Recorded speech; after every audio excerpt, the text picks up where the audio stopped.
Quelques-uns des jeunes Vosgiens du diocèse de Saint-Dié partis au Portugal lors des Journées mondiales de la jeunesse 2023 l'été dernier ont partagé un soir leurs souvenirs avec les fidèles d'une petite commune, celle de Saint-Nabor. Les JMJ resteront gravés dans les mémoires. Pour certains, c'était une première, d'autres l'avaient déjà vécu.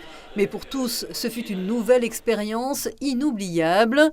Et tous ont témoigné du gigantisme de ce rassemblement de jeunes venus de tous horizons, guidés par leur foi. J'ai rencontré de nouvelles personnes, que ce soit des personnes françaises ou anglaises ou de plusieurs pays différents. Et en fait, c'est fou de se dire qu'on est là pour la même personne et en fait, on a les mêmes centres d'intérêt. Et c'était quelque chose d'exceptionnel.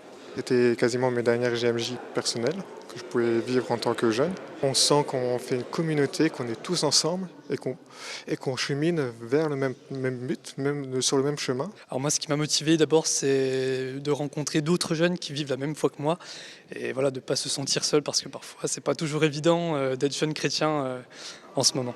Les JMJ se préparent longtemps à l'avance, dans les esprits et dans les cœurs. Armel aura accompagné les jeunes Vosgiens avant leur départ. Il y a d'autres personnes qui vivent la foi dans d'autres pays. Comme nous, on a les mêmes difficultés, on a les mêmes les obstacles, etc. On est jeunes pareil, on a les mêmes limites. Et de pouvoir rencontrer d'autres comme ça, je crois que ça motive à continuer. C'est tout un cheminement. C'est pas simple, ça se vit au jour le jour. On dit des JMJ qu'elles sont déjà une aventure humaine dans un pays, en l'occurrence le Portugal, où des habitants, des familles ont laissé parler leur générosité sans frontières. Très priants et même s'ils n'ont pas grand-chose, ils nous donnent quelque chose. Et ça, c'est assez exceptionnel. Voilà. Par exemple ils nous donnent tout. C'est-à-dire que des fois, on a besoin de rien, mais en fait, ils veulent nous donner. Ils n'ont pas grand-chose pour eux, mais ils préfèrent nous donner à nous. Mais ça, c'est exceptionnel. La famille, ça s'est super bien passé. Justement, elle était contente de nous avoir et elle nous considérait comme ses enfants lorsque c'était pas le cas. Et c'était assez rigolo, c'était cool. Vous avez goûté quelques spécialités culinaires ? Oui, les acras de morue, du poisson, du bacalao, c'était bon. Je garde en mémoire la famille d'accueil dans laquelle j'ai été accueilli avec un autre JMJiste, chez Fernanda et Belmiro. Un couple âgé qui nous ont accueillis comme si on était de la famille, qui nous ont fait découvrir tout ce qu'ils faisaient, leur vin, le fromage de chèvre et toutes les bonnes choses, et notamment un repas de dimanche qu'on a vécu ensemble qui était extrêmement convivial.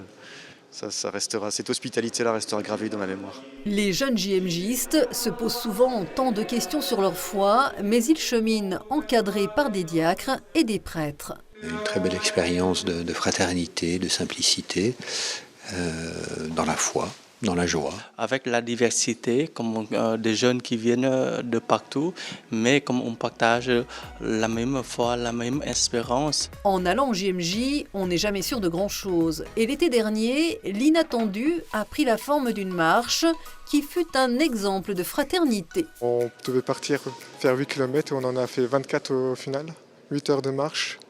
Très peu mangé, que le petit-déj, que le soir. C'était une vraie traversée du désert, mais très forte spirituellement et humainement. On a vu l'entraide, les personnes qui ont eu plus de mal, d'autres qui sont venues les aider, les secourir au moment-là. Vraiment une belle entraide, un beau cheminement ensemble. On tient, c'est grâce aux autres en fait, parce qu'on est tous dans la même galère, du coup on s'entraide entre les autres et on a fini par réussir, donc c'est le principal.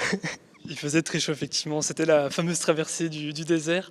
Non, je pense que la foi, les liens qui ont été établis nous ont permis de surmonter ça, je dirais, le mieux possible. Certains ont râlé assez fort et puis en fait, très vite après, c'est resté comme un moment qui les avait profondément marqués d'une manière positive dans l'expérience de l'entraide, du fait de se dépasser. Mais manquer la fatigue, la marche, mais là, ce qui nous habite, c'est la joie. Et puis l'entraide, c'est là où ça m'a beaucoup marqué. Mais il y avait surtout ce point d'orgue des Journées mondiales de la jeunesse, rencontrer le pape François, Les JMJ ont été initiés par l'un de ses prédécesseurs, Saint Jean-Paul II, dès 1986, qui était alors un visionnaire pour oser rassembler des jeunes catholiques du monde entier. Alors François poursuit ce chemin. Il parlait de la joie. Il disait qu'on était tous en fait dans la même joie, et ça c'est quelque chose qui m'a touché énormément. C'est important la joie. Bien sûr, on doit l'avoir au quotidien. C'est un pape qui est surtout, dans l'accueil, dans l'ouverture. Et vraiment, il y a une phrase qui me revient là, c'est quand on voit quelqu'un par terre, on se penche, c'est pour l'aider à se relever. Et c'est une phrase qui m'a marqué, effectivement. Vous êtes approché de lui? J'étais à quelques mètres, effectivement, j'ai pas pu l'approcher, mais... Vous avez fait une photo? Oui, aussi, oui. Personnellement, je suis plus génération Jean-Paul II quand même. Le pape François a continué sur ce chemin? Oui, Différemment? à sa manière. À sa manière, c'est plus, beaucoup plus les périphériques où il va à cette rencontre, les périphériques, les personnes qui sont plus éloignées, les migrants, tout cela. Il est quand même très tourné vers la jeunesse, il est très tourné vers... j'ai plus en mémoire les JMJ de Cracovie, où là il invitait fortement à chausser des bons crampons, des bonnes chaussures de marche et à se lever des canapés. Donc il a toujours un message pour la jeunesse et il n'est pas tourné que vers la jeunesse, il se rend présent à tous, je dirais. Les prochaines JMJ se dérouleront en Corée du Sud. Ce sera en 2027. Certes, sur la distance, le voyage est un peu plus long, mais que dire à celles et ceux qui hésitent à se mettre en route? Je dirais de ne pas hésiter, de se lancer et tout simplement voilà, de témoigner de sa foi aujourd'hui. Il ne faut pas avoir peur. Ça me permet de ne pas me sentir seul chez moi, que me dire que dans le monde, il y a plein de jeunes qui prient pour moi et qui sont là, qui cheminent eux aussi, que si je vais vers eux, et que eux aussi viennent vers moi, et le font. Et que ça m'a mis en chemin, ça m'a remis en chemin. Le thème de 2023, c'était la visitation. Et ça porte du fruit encore aujourd'hui. C'est du carburant emmagasiné pour toute la suite. Donc je dirais pour ceux qui hésitent, de ne pas hésiter parce qu'ils vont repartir avec des choses auxquelles ils ne s'attendent pas et qui sont vraiment des richesses. Une rencontre avec Dieu et puis plein de bonnes choses, des rencontres, des amis aussi. J'ai deux personnes en particulier que j'ai en tête qui ont été vraiment transformées. Une qui ne voulait pas du tout voir du monde, qui ne voulait pas du tout y aller. Et puis là, elle est revenue transformée. Là, elle est tout le temps dans des soirées de louanges, dans des temps de prière et tout ça. Et puis, oui, j'ai vu des changements. Écoutez, venez, goûtez et voyez. Voilà.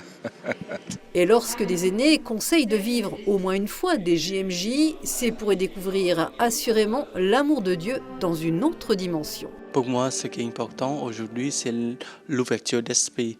C'est là, peut-être comme là, c'est aussi pour les Européens qui vont découvrir encore une autre culture, une autre manière de pratiquer la foi, de vivre la foi.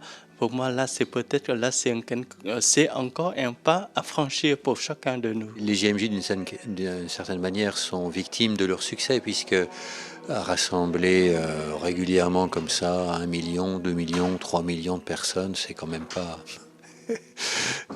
c'est pas un sport de masse. Mais il y a eu de très belles évolutions d'une année à l'autre pour enraciner ça ne pas mettre tout l'accent sur le côté festif, qui est évident, qui est important, bien sûr, mais l'approfondissement de la foi et du partage, et si bien qu'il y a des choses aussi qui pourront évoluer. Voilà, on verra en Corée, si j'y serai, je ne sais pas. Rendez-vous en 2027.